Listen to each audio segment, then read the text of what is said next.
अब सभी को जय मसीह की ओर आज हम पढ़ेंगे भजन संहिता उसके 34 अध्याय उसके 11 आयत से पढ़ेंगे। और आज तो लिखा है, लड़कों आओ मेरी सुनो, मैं तुमको यहोवा का भय मानना सिखाऊंगा।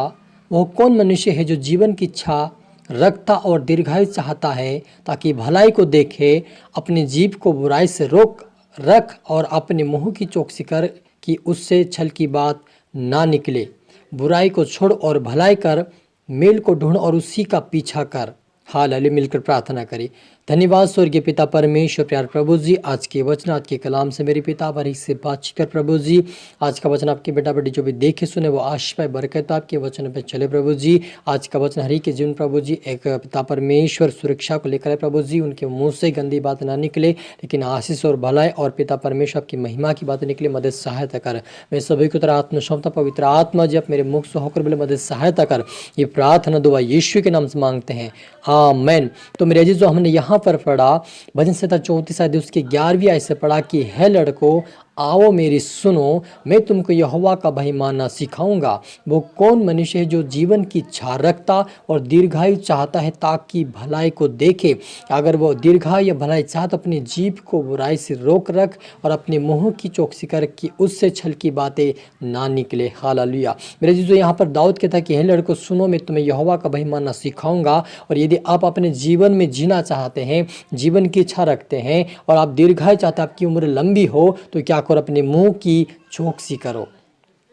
तो अपने मुंह की चौकसी कर और छल की बात तेरी मुंह से ना निकले, लेकिन बुराई को छोड़ और भलाई कर, मेल को ढूंढ उसी का पीछा कर। यहोवा की आंखें धर्मियों पर लगी रहती हैं और उसके कान उसकी दुहाई की ओर लगे रहते हैं। यहोवा बुराई करने वालों को विमुख रहता है, ताकि उनका स्मरण पृथ्वी पर से मिटा डाले। धर्मी दुहाई देते और यहोवा सुनता है। हालेलुया। मेरे अजीज, जो कोई धर्मी है, धर्मी व्यक्ति, उसी को परमेश्वर यहोवा कहता है जो अपने मुंह की चौकसी करता है, जो भलाई करता है, जो सत्य बोलता है, जो सत्य पर चलता है, जो परमेश्वर की इच्छा को पूरी करता है। वो यहोवा कहता है कि वो भला है। वो कहता है कि परमेश्वर उस धर्मी के जब दुहाई देता है उसकी सुनता है, लेकिन जो अधर्मी व्यक्ति है उसके परमेश्वर विमुख रहता है, उससे दूर रहता परमेश्वर। इसलिए आप और मुझे अगर दीर्घायु चाहते हैं, धन संपत्ति चाहते, परमेश्वर की आयु चाहते हैं, आप परमेश्वर की ओर से आयु चाहते हैं, तो परमेश्वर के ऊपर विश्वास करें और सत्य बोले, भलाई को ढूंढे, विश्वास करें। परमेश्वर आपको आशीष देगा, क्योंकि वो कहता है कि यहोवा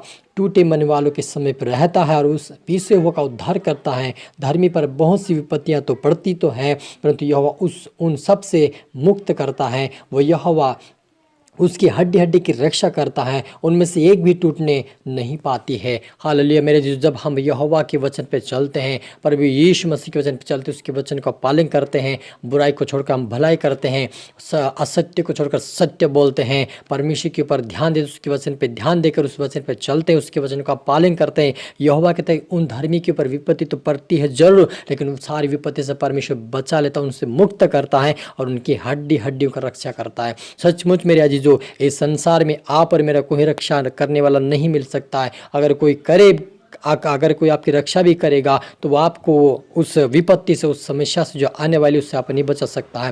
लेकिन अगर आप परमेश्वर के ऊपर विश्वास करेंगे, उसके ऊपर भरोसा करेंगे, उस वचन पे चलेंगे, परमेश्वर की इच्छाओं को पूरी करेंगे, यहोवा आपकी हड्डी हड्डी का रक्षा करेगा। और जब आप दोहाई देगा, परमेश्वर आपकी दोहाई को सुनेगा। आज बहुत सारे लोग कहते हैं कि हमारी प्रार्थना सुनी क्यों नहीं जा रही है, इतने दिनों से प्रार्थना करता में चंगाई क्यों नहीं मिल रही है, हमारा काम सफल क्यों नहीं हो रहा। क्योंकि आपने मुंह की चौकसी नहीं किया, अपने प्रार्थना करना भी जारी रखा और परमेश्वर से मांगना भी जारी रखा और झूठ बोलना भी जारी रखा और सत्य पे चलना बंद किया। इसलिए परमेश्वर कहता है कि ऐसे लोगों के मैं विमुख रहता हूँ, लेकिन धर्मी जब दुहाई देते हैं उनकी मैं सुनता हूँ। मेरे अजीजों, यदि आप और मुझे दीर्घायु चाहिए, आप और मुझे आशीष चाहिए परमेश्वर की ओर से, तो आप भलाई करना चालू करे, बुराई को छोड़ दे, भलाई करना चालू करे और सत्य पे चले, सत्य बोले और परमेश्वर के ऊपर विश्वास करके उसे प्रार्थना करे, उससे लिपट रहे, चिपट रहे। परमेश्वर आपको उठाएगा, आपको ब्लेस करेगा, आपकी हड्डी हड्डी की रक्षा करेगा, आपको परमेश्वर हर एक बीमारी से आज़ाद करेगा। क्योंकि दाऊद कहता है, जब हम पढ़ते हैं, जब हम भजन संहिता उसके 39 अध्याय में पढ़ते हैं, वहाँ पर कहता है दाऊद कहता है कि मैंने कहा मैं अपनी चाल चलन में चौकसी करूँगा ताकि मेरी जीभ से पाप ना हो। हालेलुया। मेरे जो दाऊद ऐसे ही नहीं कहता है, उसको पता है कि जब तक मैं चौकसी नहीं करूँगा तब तक मुझे आशीष नहीं मिलेगी, तब तक मुझे कोई दीर्घायु या मुझे अनंत जीवन नहीं मिलेगा। इसलिए कहता कि मैं चौकसी करूँगा ताकि यहोवा मुझे सारी विपत्ति से बचाए। क्योंकि दाऊद ने छोटी सी गलती करी, उसके कारण उसके ऊपर हमेशा जब दुख आया तब ये कहने लगा कि मैं अपने मुंह की चौकसी करूँगा, मैं अपनी आंखों को पवित्र करूँगा, क्योंकि मैं यहोवा के विरुद्ध में पाप ना करूँ और वो आशीष को पाऊँ जो परमेश्वर यहोवा मुझे दीर्घायु और आशीष देगा, उसको मैं पाऊँ। हालेलुया। तो इसलिए यहाँ पर मुझे भी आज से अपने मुंह की चौकसी करें, परमेश्वर के ऊपर विश्वास और भरोसा करके कि वही यहोवा छुड़ाने वाला, आशीष देने वाला, चंगा करने वाला, बरकत देने वाला परमेश्वर है। और वह कहता कि दुष्ट अपनी बुराई के द्वारा मारा जाएगा और धर्मी के बेरी दोषी ठहरेंगे।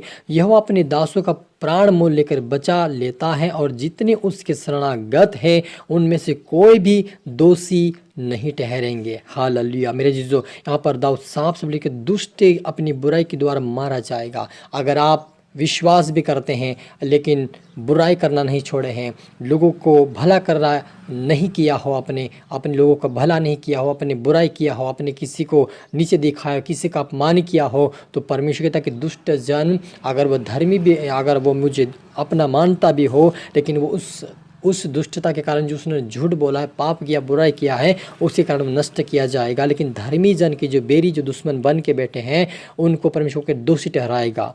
लेकिन जितने उसके शरणागत है उनमें से कोई भी दोषी परमेश्वर नहीं ठहराएगा। जो परमेश्वर के वचन का पालन करेगा, उसकी आज्ञा पे चलेगा, उसकी इच्छा पे चलेगा, परमेश्वर उनको किसी को लज्जित नहीं करेगा, लेकिन उनको उठाकर खड़ा करेगा, जीवंत करेगा और परमेश्वर अपने आशीष में उनको बनाए रखेगा। उनको दीर्घायु से, उनको जीवन से, उनकी आयु से परमेश्वर ब्लेस करेगा, उनको धन संपत्ति से उनको ब्लेस करेगा। क्योंकि हमने देखा कि आयब के जीवन में जब उन्होंने धीरज धरा रहा और पश्चाताप अंगीकार करता रहा, प्रार्थना करता रहा, परमेश्वर ने उसको उठाया, ब्लेस किया, आशीष किया और दुगनी आशीष से भरपूर किया, उसको दीर्घायु दिया। उसी प्रकार आप मुझे परमेश्वर देगा जब हम उसके वचनों का पालन करेंगे। हालेलुया। आए मिलकर प्रार्थना करें।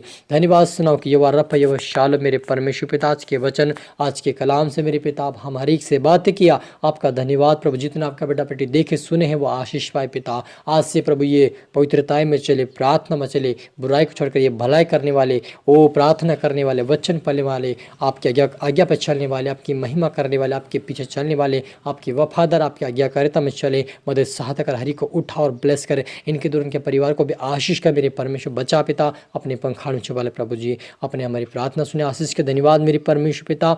ये प्रार्थना दुआ यीशु तेरे मिठे मधुर नाम से मांगते हैं, आमीन आमीन। तो मेरे जीजू, मैं आशा करता हूँ इस वचन से प्रभु आपसे बातें किया होगा।